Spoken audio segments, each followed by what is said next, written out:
বৃহস্পতিবার পবিত্র রাতে কেউ যদি এই দোয়াটি 100 বার পরে কোনো দিন পৃথিবীর কোনো মানুষের কাছে তার হাত পাততে হবে না, পৃথিবীর সব কিছু তার পায়ের নিচে আল্লাহ হাজির করে দিবেন। দারিদ্রতা থেকে মুক্তি দান করবেন, বিপদ আপদ থেকে মুক্তি দান করবেন, তার সম্মানকে সুউচ্চতা দান করবেন, অসুস্থতা থেকে দূরে রাখবেন, আল্লাহর অশেষ দয়া ও রহম তাকে দান করে দিবেন। সুবহানাল্লাহ। বৃহস্পতিবার রাত এটি গুরুত্বপূর্ণ রাত। এই রাত সপ্তাহে একদিন আসে।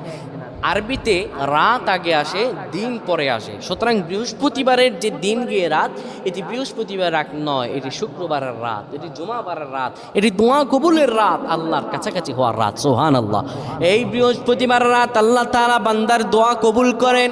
কেউ যদি বৃহস্পতিবার রাতে ঈশা নামাজের পরে পবিত্র হয়ে ইয়া হাইয়ু ইয়া হাইয়ু ইয়া হাইয়ু ইয়া রফিয়ু ইয়া রফিয়ু ইয়া রফিয়ু এই দোয়াগুলো পড়তে পারে 100 বার, আল্লাহ রাব্বুল আলামিন তার